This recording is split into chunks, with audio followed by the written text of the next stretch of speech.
করেন যাতে স্ত্রী পুত্র পরিবার বাবা মা এরা ভালো থাকেন। অর্থনৈতিক কারণটাই সবচেয়ে বড়। এর সাথে আপনারা মৎস্য আহরণ করেন বলে আমাদের অর্থনীতি সমৃদ্ধ হয় এবং মৎস্যপ্রিয় বাঙালি তাদের খাওয়ারে মৎস্য পাওয়া যায়। এছাড়াও আমাদের এই মৎস্য আহরণ এবং মৎস্য কেন্দ্রিক নানা ব্যবসা গড়ে উঠেছে যাতে আমাদের রাজ্য তথা দেশ সমৃদ্ধ হয়। আমরা উপকূলবর্তী এলাকায় থাকি, একটা বিরাট অংশ পশ্চিমবঙ্গের উপকূলবর্তী এলাকা, এছাড়াও নদীমাতৃক আমাদের রাজ্য। এই ঝুঁকিপূর্ণ কাজ আপনাদের পরিবারের লোকেদেরকে করতে হয়। তার ফলে যেটা সম্মানীয় প্রণব কর বললেন, মাঝে মাঝেই এই ধরনের ঘটনা ঘটে এবং এমন একটি জায়গাতে এই সমস্ত ঘটনা ঘটে যেখান থেকে সময় আসতে বা উদ্ধার করতে অনেকটা সময় লাগে এবং প্রাকৃতিক দুর্যোগ থাকলে উদ্ধার কার্য প্রায় অসম্ভব হয়ে যায়। আমাদের সকলে আমরা ঈশ্বরে বিশ্বাস করি, ঈশ্বর আর কপালের উপর ছেড়ে দিতে হয়। এটা নিয়ন্ত্রণে থাকে না, এটা বাস্তব। তার মধ্যেও আধুনিক ভারতবর্ষ এবং আধুনিক যুগে যাতে আমরা আরো আধুনিক ব্যবস্থার মধ্য দিয়ে আবহাওয়ার পূর্বাভাস পূর্বাহ্নে জানাতে পারি, আমাদের মাঠ সমুদ্রে চলে যাওয়া মৎস্যযান এবং মৎস্যজীবীদেরকে স্থলভাগে সঠিক সময় ফিরিয়ে আনতে পারি, আমাদের যে আধুনিক ইলেকট্রনিক্স ব্যবস্থা তার মধ্য দিয়ে ওয়্যারলেস এবং অন্যান্যভাবে যাতে কানেকশন থাকে তার ব্যবস্থা করা, এবং সর্বোপরি ফিশারি ডিপার্টমেন্ট, ডিজাস্টার ম্যানেজমেন্ট, পুলিশের কোস্টাল, এই কারণেই ভারত সরকারের উদ্যোগে গোটা ভারতবর্ষ জুড়ে কোস্টাল থানাগুলো তৈরি হয়েছে।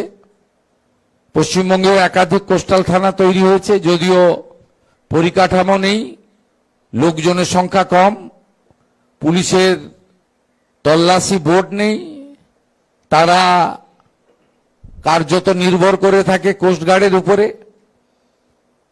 এই সমস্ত ত্রুটি বিচ্যুতি আমাদের আছে এবং আমরা এই ঘটনা জানার পরে দ্রুততার সঙ্গে সাধারণ প্রশাসন, পুলিশ প্রশাসন, fisheries department, fishery minister Rajesh Mahato নিজে, আপনারা জানেন যে তিনি পরিবারগুলোর সঙ্গে খোঁজ নিয়েছেন, রাত্রে গভীর রাত্রি পর্যন্ত তিনি এসপিকে নিয়ে এখানে থেকেছেন।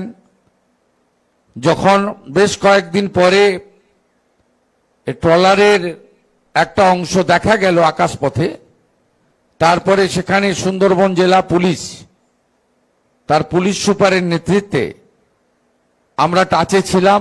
আমাকে 1 ঘন্টা অন্তর অন্তর ভিডিও পাঠাচ্ছিল তারা, এবং সুন্দরবন উন্নয়ন দপ্তরের রাষ্ট্রমন্ত্রী দীপঙ্কর জানা তিনি আমার পক্ষ থেকে, সরকারের পক্ষ থেকে সারা রাত্রি সেখানে ছিলেন, থেকে আমরা বডিগুলোকে উদ্ধার করি। কিন্তু পরিবারের লোকজনকেও আমরা, আমাদের এই জেলার পুলিশ সুপার এবং অ্যাডিশনাল এসপি যিনি আছেন, তিনি মাননীয় বিধায়ক চন্দ্রশেখর মণ্ডলের সঙ্গে পরামর্শ করে দ্রুত পাঠানো হয় আমাদের যেখানে মর্গে তাদের দেহগুলো ছিল।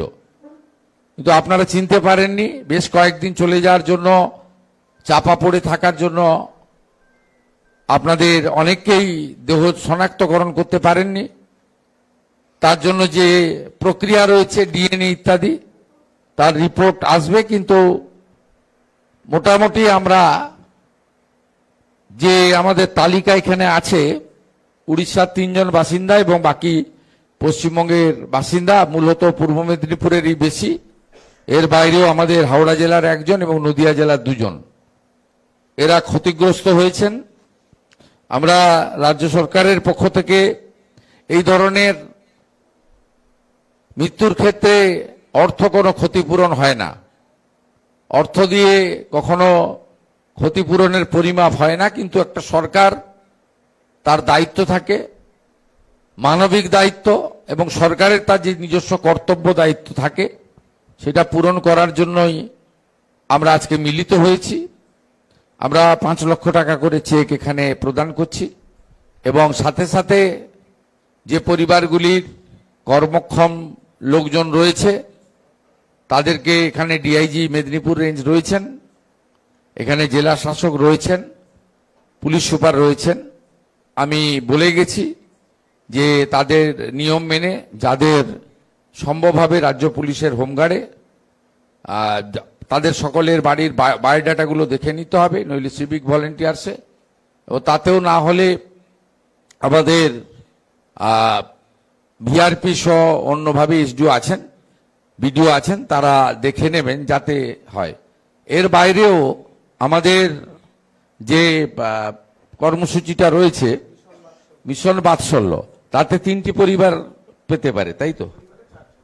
3টি পরিবারে 4 জন 4,000 টাকা করে মাসে, হ্যাঁ, আপনার পাবেন, হ্যাঁ, পড়াশোনার জন্য পাবেন, সেটা পাবেন। এর বাইরেও আমি এখানকার রামনগর 1-এর বিডিওকে দায়িত্ব দিয়ে যাব, প্রত্যেকটা পরিবারের যারা উপযুক্ত অন্নপূর্ণা যোজনা, বার্ধক্য ভাতা ও তাদের বাচ্চাদের পড়াশোনার বিষয় যে সুযোগ রয়েছে আমাদের রাজ্য সরকারের পক্ষ থেকে যতটা সম্ভব আমাদের এই সরকারের পক্ষ থেকে সেটা করা, এবং যাদের বাড়ি নেই তাদেরকেও প্রধানমন্ত্রী আবাস যোজনাতে এই যে বাড়ি আসছে সেই বাড়িতে নাম যুক্ত করা, যতটা সম্ভব। আমরা ওদের ফিরিয়ে দিতে পারবো না, ঈশ্বর ভগবান আমাদের সে ক্ষমতা দেননি, তার বাইরেও যেটা করার আমরা করব। এবং স্বদেশবাবু এবং প্রণববাবুর যে পরামর্শগুলো আছে সেগুলো আগামী দিনে যুক্ত করে আমরা মৎস্যজীবীদেরকে সুরক্ষা প্রদান, নিরাপত্তা দেওয়া, এবং তাদেরকে যতটা সম্ভব তাদের সরকারের পক্ষ থেকে আধুনিক ব্যবস্থার মধ্য দিয়ে আমরা আগামী দিনে যাতে এই ধরনের দুর্ঘটনা না ঘটে তার জন্য ব্যবস্থা করব। এবং সাথে সাথে অন্য আরেকদিন আমি আসব, আমাদের সাগরমালা 2-তে আমাদের কোস্টাল বেল্টে ব্যাপক কাজ করার পরিকল্পনা বর্তমান সরকার নিয়েছে, সেই বিষয়ে সেই দিন আপনাদের সঙ্গে আমি কথা বলবো। আপনারা সবাই আমার পরিচিত স্বজন। আমি আরেকবার ক্ষতিগ্রস্ত পরিবারগুলির প্রতি রাজ্য সরকারের পক্ষ থেকে, আমাদের সঙ্গে সেচমন্ত্রী আছেন অরূপ দাস, আমাদের বিধায়ক চন্দ্রশেখর মণ্ডল, কাঁথির সাংসদ সৌমেন্দু অধিকারী, সকলের পক্ষ থেকে আপনাদের সকলকে সহানুভূতি জ্ঞাপন করে, আর আমি এই চেক প্রদানের যে ছোট্ট অনুষ্ঠান এটি শুরু করার এবং শেষ করার জন্য এসডিও কাঁথিকে দায়িত্ব দিচ্ছি।